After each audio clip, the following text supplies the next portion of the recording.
Daniel Radcliffe can't overcome the one-role curse. Whatever he does, people still see him as the actor who played Harry Potter.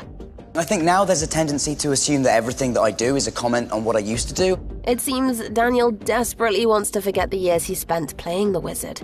After all, it was far from being the best part of his life. Sure, the role of Harry Potter defined Dan's future career and brought him overnight fame, but it also led to multiple struggles. Instead of having a normal childhood, he had to follow a schedule full of shootings, interviews, premieres, and red carpet events. Even going to school turned into a challenge.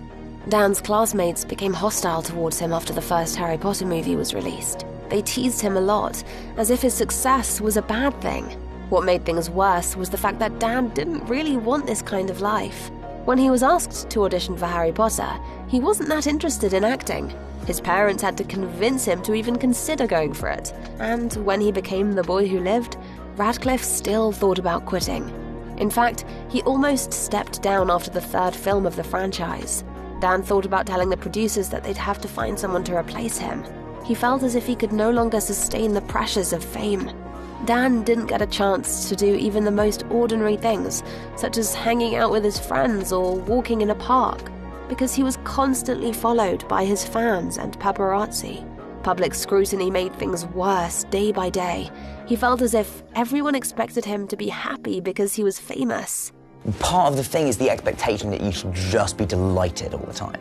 You know, you have a great job, you're wealthy, you don't have a right to ever feel sad. If I am just feeling some human emotion of sadness, does that mean I'm doing this wrong? Dan felt frustrated and wanted people to stop looking at him all the time.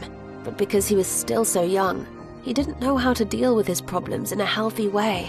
And in an attempt to escape them, he turned to the bottle. You know, in my case, the quickest way of forgetting about the fact that you were being watched was to get very drunk. Alcohol helped distract him from everything. But for those who saw Dan, he wasn't just a regular drunk guy. He was Harry Potter who was getting drinks at a bar. Radcliffe wanted the franchise to end, but feared that moment at the same time. He had no idea what he was going to do afterwards. The only thing he knew was that he didn't want to become a one-role actor, and this thought haunted him. For some time, he didn't see a way out, and many times he even came to the set still under the influence.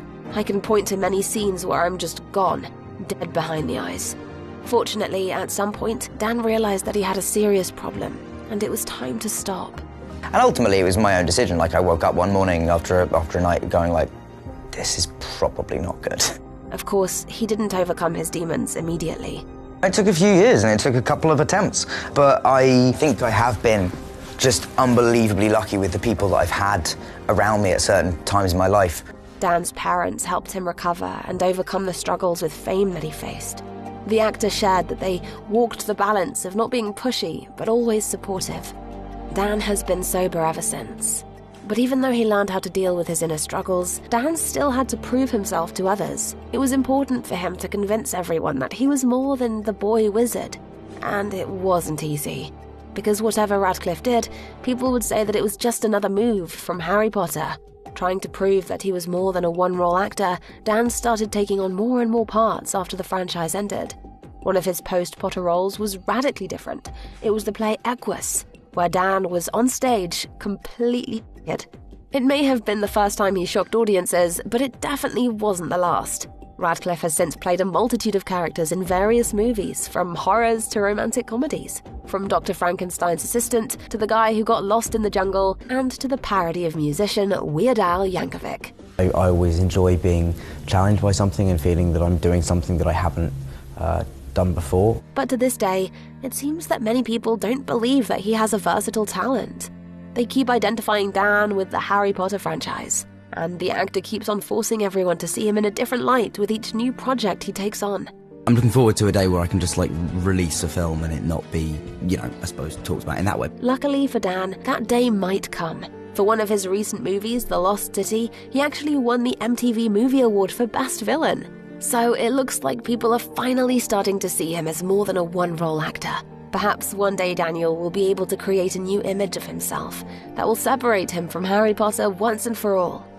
There is no one film that fully separates me in the eyes of everybody else from Harry Potter. That's not going to be something that happens. It's just about building up as diverse and kind of interesting, hopefully, a body of work as I can. Despite all the struggles the role of Harry Potter brought into his life, Dan never regretted going for it. Even at his lowest point, he still loved his job.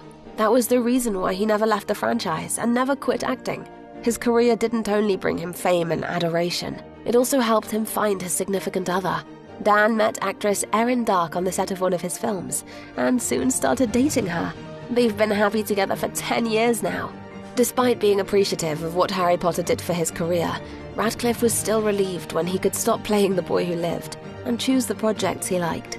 And so, Dan learned to enjoy his life. I'm really much happier now. Believe in yourself, and you'll be able to do anything.